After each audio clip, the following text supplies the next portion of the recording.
ऐसे में इमाम कासिम घुटनों को सर पे रख करके रो रहे हैं। अचानक कुछ ख्याल आता है और बाजू की तरफ हाथ जाते हैं तो कुछ याद आता है कि आज से कमोबेश 10 साल पहले मेरे बाबा ने शहीद होते वक्त कहा था, मेरे बेटे कासिम जब तुझे बहुत मुसीबत आए, दुख आए, गम आए तो ये खत मेरा ये ताबीज़ खोल के पढ़ ले। जैसी ताबीज़ खोला तो उसमें लिखा था, मेरे लाल मैं जानता हूं कि इस वक्त तू आज मैदान करबला में हो। ऐसे में हज़रत सैयदना इमाम कासिम इब्ने हसन जो इमाम हसन की तरह खूबसूरत थे, 19 साल की उम्र थी, इमाम के पास आए अपने चचा के पास और आकर कहते हैं, चचा सारे चचा तो चले गए, भाई चले गए, एक के बाद एक सब रुखसत, मुझे जाने दे। इमाम ने फरमाया नहीं, तूने नहीं जाना। अब यहां पर बहुत गौर से सुनने की बात, इमाम हुसैन ने पहली मर्तबा अपने भतीजे को किसी चीज पर नहीं कहा। जिस वक्त इमाम ने कहा तूने नहीं जाना, इमाम कासिम रोते हुए अपनी फुप्पी के पास गए, कहा फुप्पी अम्मी आज कासिम यतीम हो गया। हालांकि इमाम हसन की शहादत 50 या 51 हिजरी की है, यानी इमाम हसन की जो शहादत है उसको 10 साल बीत गए, 10 साल बीत चुके इमाम हसन की शहादत को। और इमाम कासिम आज कह रहे 61 हिजरी की 10वीं मुहर्रम को कह रहे फुप्पी अम्मी आज तेरा कासिम यतीम हो गया, और रो रहे। बाप की शहादत के जनाजे पर जब रोए थे उसके बाद आज पहला इत्तेफाक था रोने का।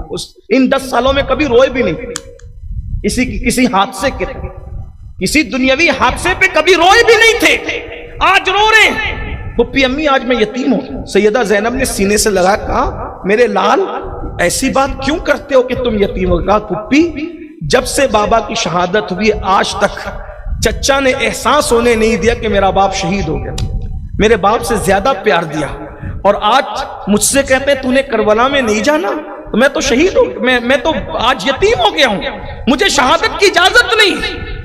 आप इजाजत लेकर दें कि मैं भी जाऊंगा। मां से कहा आप इजाजत लेके दें, मैं भी जाऊंगा। किसी की को हौसला नहीं, क्या कहें कैसे कहें। ऐसे में इमाम कासिम घुटनों को सर पे रख करके रो रहे हैं। अचानक कुछ ख्याल आता है और बाजू की तरफ हाथ जाते हैं तो कुछ याद आता है कि आज से कमोबेश 10 साल पहले मेरे बाबा ने शहीद होते वक्त कहा था, मेरे बेटे कासिम जब तुझे बहुत मुसीबत आए, दुख आए, गम आए तो ये खत मेरा ये ताबीज़ खोल के पढ़ ले। जैसी ताबीज़ खोला तो उसमें लिखा था, मेरे लाल मैं जानता हूं कि इस वक्त तू आज मैदान करबला में होगा, मैं तुझे वसीयत करता हूं फातिमा के लाल पे अपनी जान को कुर्बान कर दे। जैसे ये खत पढ़ा उछल गए, मचल गए, चचा के पास है, चचा अब भी आप मुझे रोकेंगे? मेरे बाबा मुझे खुद शहादत की सनद देकर गए। इमाम ने पढ़ा, रो पड़े। रोने के बाद कहा ठीक है जाओ, अब मैं कैसे रोकूं। हमीद बिन मुस्लिम ये कूफियों के साथ आया, यजीदी लश्कर में आया था। हमीद बिन मुस्लिम कहता है कि जब अमामा बांधकर और लिबास पहनकर वो शहजादा हसन का मैदान में आया तो ऐसा लगता था जैसे जमीन पे चांद उतरा है। हमीद बिन मुस्लिम कहता है उसकी जुल्फे कानों तक थी, खूबसूरत सा चेहरा था, और मुझे अभी भी वो मंजर याद है। हमीद बिन मुस्लिम कहता है कि उसके दूसरे पैर का, जिसे उल्टा पैर कहते हैं, दूसरे पैर के जूते का तस्मा टूटा हुआ था, उसके बदन पर भी पेवन था और उसके अमामे पर भी पेवन था, लेकिन वो इतना खूबसूरत लग रहा था। वो आया और आने के बाद का कौन है मेरे मुकाबले में आए, तो उस वक्त इब्ने जियाद के भेजे हुए उन गुर्गों ने इधर उधर देखना शुरू किया कि किसको भेजे।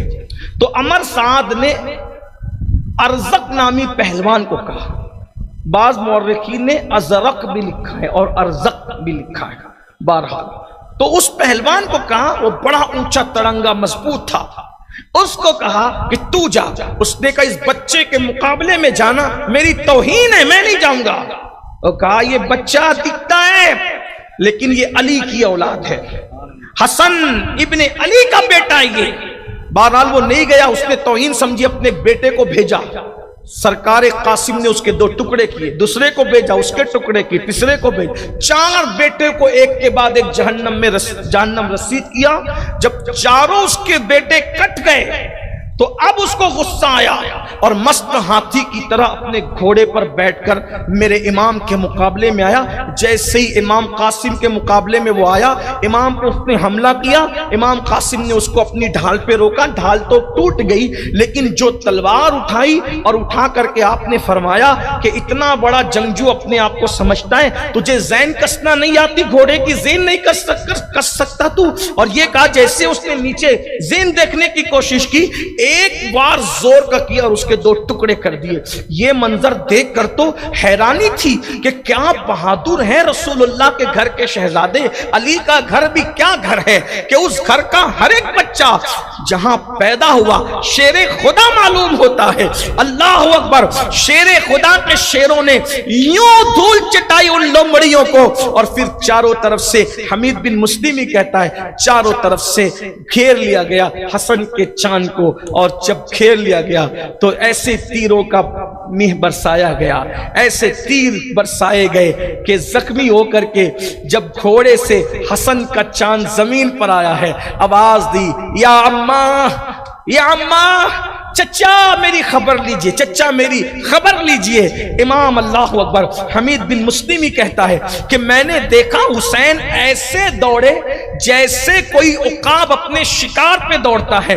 हत्ता के मैंने देखा कि कासिम, वो खूबसूरत लड़का, वो कहता है लड़का, खूबसूरत जवान, वो करबला की रेत पर अपने पैरों को जख्मों की वजह से रगड़ रहा था और जख्मों से चूर था और उसके वजूद से खून यूं टपकता था जैसे भीगे हुए इंसान से पानी के कतरे टपकते हैं। मौला को पहुंचने नहीं दिया जा रहा था। इमाम ने तलवार चलाई और जब वहां पहुंचे, गर्द गुबार छटा तो तड़पते हुए कासिम के सराहने इमाम ये कह रहे थे कि कासिम, तेरे चचा के दोस्त बहुत कम रह गए और तेरे चचा के दुश्मन ज्यादा हो गए। जिसने तुझे शहीद किया है वो कभी सुकून न पाए। और उसके बाद हमीद बिन मुस्लिम कहता है, हाय हाय हाय, इतनी देर में इमाम कासिम के लाशे को ऐसा कुचला उन लोगों ने कि जब हुसैन अपने भतीजे की लाश को लेकर जा रहे थे तो लाशा सीने से लगाया था। कासिम का लाशा इमाम के सीने से लगा हुआ था और दोनों पैर जमीन में जब वो घसीटते थे। और जिस वक्त आपका लाशा गया, आपकी अम्मी ने आसमान की तरफ रुक करके कहा, अल्लाह तेरा शुक्र है कि मेरे बेटे ने बाप पे लगे हुए धब्बे को धो दिया। लोग कहते थे कि हसन बुज़दिल थे, लेकिन लोगों को आज पता चल गया कि हसन किसी बुज़दिल का नाम नहीं था। जिसका बेटा इतना बहादुर हो वो कितना बहादुर होगा।